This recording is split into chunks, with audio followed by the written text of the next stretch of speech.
Hey, what's up? I got some more lore content for you guys. So the patch 1.14 notes just dropped, and I'm going to take a look at what the changes are going into the next patch. Before I get into the run through, if you're new, please consider hitting the subscribe button to stay up to date with my content. I make deck profiles, beginner friendly videos, gameplay highlights, and other lore related stuff. The road to 5k has begun, and I need all the help I can get, so it would be awesome if you joined. I also stream on Twitch often, so check me out over there if you want live gameplay of someone who's hit Master Tier during all 5 rank seasons and peaked rank 1 this season. With that, let's get into the patch notes. So this is the first time I'm actually seeing these changes. This will be my first impression and my best analysis of how it's going to affect the meta, and I'm very excited for this patch in particular. Most people who have been watching my stream recently will absolutely know why. I've been absolutely losing my mind. So let's get into it. Alright, it says here patch 1.14 brings with it an all new experimental lab, should be fun. The debut of Friend Spectate, that's going to be a really good feature as well, super excited for that. And a hefty set of balance changes headlined by updates to 7 champions? Okay, this is going to be spicy.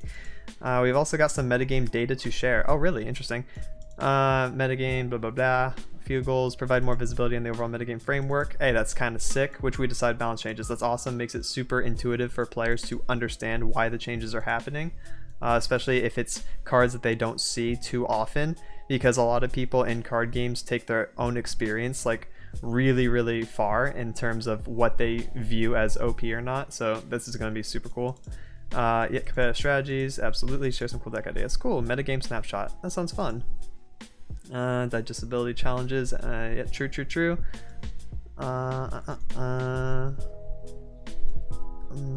Okay, so they're going to post decks that are played. These elos include most played, so play rate is really going to matter. There's also a win rate bar as well, so depending on the data, certain decks are going to be put there. I feel that. Deck code. Oh, and deck code included, so it's gonna look like this. Aunia plus Targon, Zed plus Lee Sin, Sonic Wave. Okay. That's really cool. This is like pretty simple to understand. I thought it was going to be more clogged than this. This is just like a simple list. Like, hey, check this deck out. This is what it does. Awesome.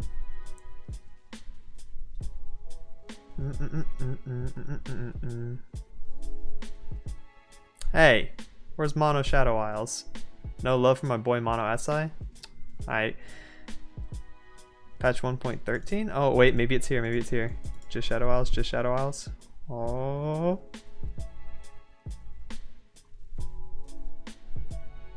Nah. Unless it's this, which I doubt. I think this is still like a leaf burn. Damn it, whatever. Card updates. Alright, so as we mentioned, one of the larger mid-expansion balance updates, so you can expect to be the norm going forward. Sounds good to me. These changes are the last ones we have until December. Okay. Small buffs. Okay, cool. They're buffing both direct and indirect rather than just nerfing stuff, so you love to see that. Going to really mix up the game, I hope. Let's get it, Ruben. What you got for me here? Lucian level 2 can now trigger the same round as leveling up. Wait. That's insane. Whoa. Oh, Jinx is also having that effect. Yo, they're going to be so much more powerful. Oh, and Siobhan is also a 4/4. I'm getting spoiled all over the place. You can't just be like, oh, hey, Jinx, by the way. We're going to spoil you right now. Okay. So there's some challenge here due to the current state of balance, but we feel that champion consistency in this area warrants a change, especially since the wording thing is kind of weird. New players won't understand, like, what do you mean they died? Oh, it's the first time they died this round, but the first time they died this round was to proc the level up, so now it can't happen again. Like, it makes sense when you think about it, but new players are like, yo, why isn't my effect working? Okay, yes, functionality. This is, yeah, we'll be carefully monitoring their impact for sure. Lucian sounds really scary now, and Jinx is going to be even more powerful and prominent than she already is. So, Shyvana is designed around attacking, but her stat line too often kept her from being able to properly do just that. Really, if you're playing her on 4, I don't think she really had a problem killing whatever was blocking her. I think she's not very sticky, and she's pretty easy to remove. However, wait. Best thing about this change, she dodges Calling Strike in Swain TF matchups. Now they have to use Stun plus Ravenous Flock. They have to use 2 cards instead of 1 to kill her. Wow. That's actually pretty big though. 5/5 to compensate. This is a nice little power buff. I think this is a step in the right direction. I think doing anything else would be like way overkill. Seeing where this goes is going to be really interesting. I have a really fun mid-range Shyvana deck I'm going to be trying out a lot now. Vladimir, are we reworking him yet, or are we still trying to make this one work? Giving Vladimir a small boost by making his level of condition easier to achieve and giving players more agency in choosing which allies are hit by his effect? New text. For each attacking ally on my right, deal 1 to it. Though, okay, that's so sick actually. Maybe we can make this Vladimir work. Maybe we can do this. Okay, so now if you have some 1 HP units from like trades or from already taking self damage, you know what? Attack with them on the left, attack with Vlad on the right, get the other units on the right, ship it out, send it out, Amazon Prime, same day ship that. It's so free. That's actually really good. So I like that. Yep. Same thing with Vladimir too. All right. I mean, that's dope. I don't know if Vladimir's gonna be broken. I think Battle Scars is the name of his theme, like his package, all his, you know, self-harm units. I don't think they're very powerful. They can kind of do some like resources, and there's like a 5/5, but it's just, they're not too insane. Trundle, from 6 health to 5, a 5 mana 4/5. That sounds fair. Trundle was too effective as a stat stick, yeah, especially playing him on turn 4. Isn't that kind of crazy? Helping him act as a stall tool, doubling as a win condition. We love that Trundle has opened up new kinds of ramp decks since Call of Mountain, so we want to make adjustments, blah blah blah. In addition to a health nerf to Trundle himself, we're also adjusting Ice Pillar. Okay, let me scroll down for that then. Which had too much impact given its free cost, leveling up Trundle, giving enemies vulnerable, and giving players a free action, provided too much of an advantage. Similarly to Trundle, we want to reduce the overall amount of stalling it provides. Okay, so his HP is also going down 1 in level 2 form to match, and Ice Pillar is going down to 6 HP, but it's still doing everything else, so it's just a little bit easier to kill. You can beat over it with overwhelm stuff as well. It's kind of relevant. Okay. 3 HP smack in total from these two. And that's it. Trundle's still fine then. Feel the Rush is still fine. I still need to run Passage Unearned in my Mono Shadow Oz deck. This is what this is telling me. Although now Trundle does die to a Wraithcaller trade plus Vile Feast if he doesn't have Troll Chant in that variation. It also dies to Hecarim. So for me, it's pretty good. I think he dies to a lot more things than people give this change credit for. Yes, he's still going to be fine, but he's going to be hit by a lot more stuff that the Trundle players actually have to worry about. Okay, Ezreal, we are messing with you again. You've targeted enemies 10 plus enemies. Huh? 6? Wait, hold on. We want to take... Oh, but... What? We want to take an alternative but hopefully healthier direction for Ezreal, an easier level up condition in return for more conditional output for Ezreal too. We also want to remove much of his current burst speed potential to open up more possibilities for counterplay. We're leaving some of that potential along with an easier level up so that he can still serve current decks while providing a new incentive to continue targeting opposing units, giving players the option to play a bit more controlled gameplay with a combo finish. So instead of Nexus Strike, creating Flame Mystic Shot when you cast a spell, deal 2. Nexus Strike, create Mystic Shot when you cast a spell, deal 1 to the enemy Nexus. If it targeted an enemy, deal 2 to the enemy Nexus instead, so you can't just spam Mystic Shots on the enemy Nexus and go pew, pew, pew, pew, 8 damage, pew, pew, pew, 12 damage. You have to target the enemies to deal 2, so you're using him as a control tool that is also finishing the game at the same time, instead of just one-shotting the enemy once you level him up. But he's really, really easy to level. Like 4 units less. This is kind of insane. Ezreal's going to be a lot more consistent, but a little less powerful. Let that sink in. That's kind of how this plays out. Way more consistent, way more viable, a little bit less powerful. He's still gonna be good. This is a really strong change in my opinion. Jinx, yep, thank you for spoiling me earlier. I appreciate that, Lucian. And if you play Jinx, you'll now create Super Mega Death Market right away. Crazy. Right, but you will need to empty your hand again. That makes sense. Not too hard to do. If you can like do this before combat, generate an axe, maybe. No, maybe you used Poro Cannon to get Jinx leveled, and then you can play the Poros to get the rocket. That could work. Something like that. Or some kind of like axe stuff that you generate with Draven. Alright. Terra could use better combat stats to enable him to both attack more cleanly and contribute more on defensive rounds. So he's going from 2 to 3 attack and 3 to 4 in leveled up form to match. Okay, I mean, that's really good. Yeah, he still gets hit by Culling Strike, but if you buff him one time out of it, like with Bastion, he dodges Culling Strike and the spell shield is still on him because I'm pretty sure it fizzles. So that's kind of cool. Okay, Tarek, nice. Tarek, good. Alright, let's beat him down with that hammer, boy. Let's get it. Tiana, 8 mana, 8/8. That's fine. No one really runs her too much. She's used in very niche decks, niche strategies that just cheese through rally. The one more attack and HP is not going to make her any more viable outside of that strategy, and it's not going to change that much within that strategy, but it's a fair change because she's an 8 mana card. Warding Stones, 3 HP. Nice, let's kill it.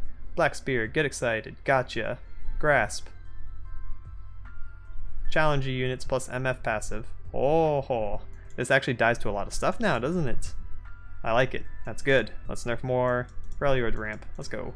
Fuzzy Caretaker. 3. Whoa, a 4 mana 3/3 to 3 mana 3/2?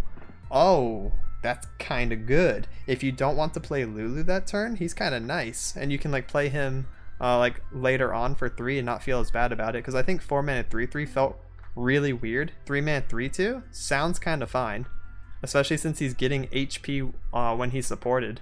Yeah, okay. Support Ionia deck using more effective option. Fuzzy deck was a bit too expensive to effectively fit the playstyle of low to ground support. I agree.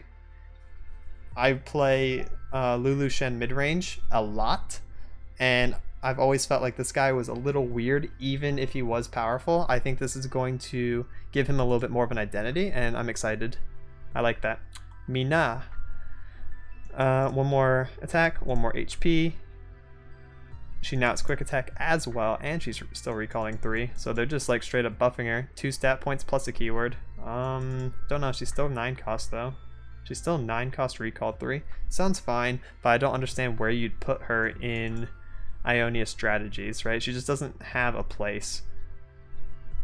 Yeah, she's good in expeditions. Funsmith, 4 cost, 1 damage instead of 2, so okay. Now she's not stat suicide as much. This is still really bad, of course. There are 2 mana cards that have 1/3 stat lines, so she's twice the cost. And what she's doing is your spells and skills deal 1 extra damage, which is insane if you sorry, Black Spear is like distracting me right now.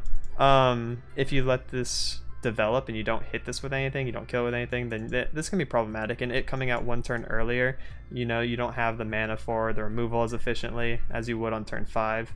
I get where this could be powerful in some like combo driven strategies, but we'll have to see. Alright, so we'd like to strengthen removal options for synergy-based Shadow Isles decks, especially in light of the power of new burst speed protection spells from the last 2 expansions. That makes sense. Black Spear has been cut. 4 damage? It's done. It's over. Mono SI is back. I wouldn't say full power by a long shot, but Black Spear being this good? I might not even have to run Grasp anymore. I only ran it to hit 3 HP units, and you know, you got the little bit of a heal versus aggro decks, which was nice.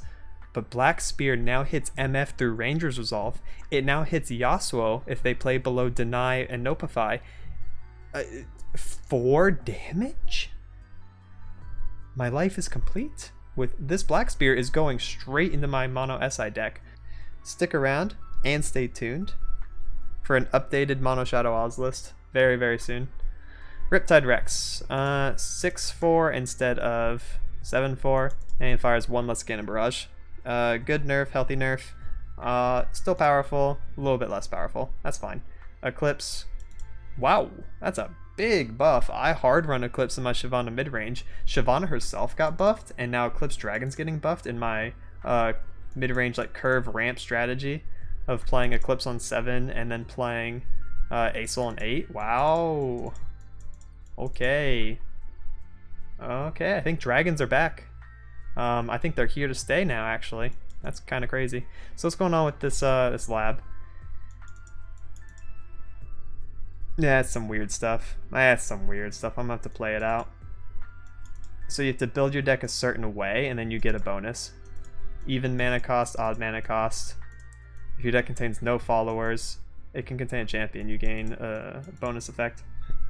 So it's basically a deck build around to get a passive. Makes sense. Seems fun. Gauntlets. Standard BO3 is fun. I like that gauntlet. Friend Spectate, really good feature. Glad this is here. Expeditions.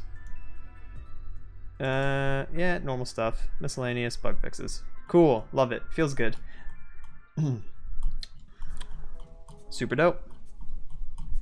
Well, those are my thoughts. I'm really happy with this. I'm glad that Mono SI didn't get hit and instead it got buffed. So me saying it was a rogue contender is now going to be even more real, especially after Trundle has been brought down into line. I think this meta is going to be a lot better because they didn't really buff anything into broken territory. They just gave some things some love taps. I think Jinx Draven might be really strong depending on how well they can consistently get the Jinx Rocket same turn as level. However, I don't really have a personal problem with that matchup. I can deal with that matchup.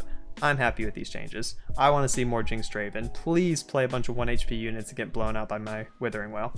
Love it. Feels good, man. And that's it for this one. Please like and subscribe if you thought this video was informative or entertaining. It really helps me out since I'm still trying to grow.